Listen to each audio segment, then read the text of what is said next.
like nutraceuticals, and we work on medical devices like for the surgery, or for if you have open heart surgery, or if you put stent, those are from J&J most often.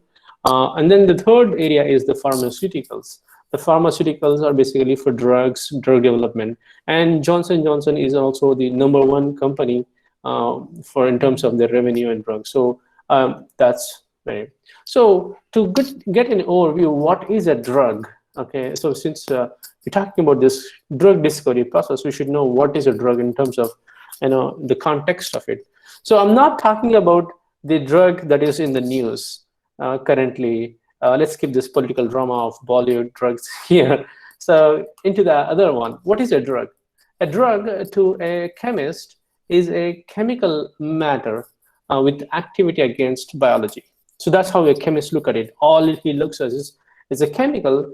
Is it active or is it not active? That's how he looks at a chemist. Okay, but for a pharmacologist, he looks at is this primary agent of action, and how does the modulation happen. So that's a different way of thinking for a pharmacologist. A patent lawyer, it's an object for litigations, for dispute, and for court cases, and for hearings. So that's how a patent lawyer looks at that as a drug. A marketing manager, yeah, it's definitely a way to make money. But in the end, it is to a patient, the ultimate user of a drug is a difference between life and death. So that is the very, that's how this particular key principle of life and death is infused into a chemist and into a pharmacologist, so much so that they care for that very early stage. When they make the drug, they have to think about these things. Okay, and now if you see how many drugs have been approved over time, you can see in 2010, only 21 drugs were approved, and then it went up and then came down, and all these things. You can see this wave of happening. And then last year, for example, there were almost 50 drugs approved.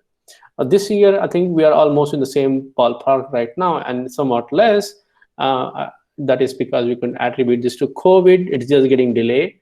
But the number of drugs are slightly under 100 every year. So the drug industry, if you think about it, for example, the drug Humira is being sold for more than $5 billion every year.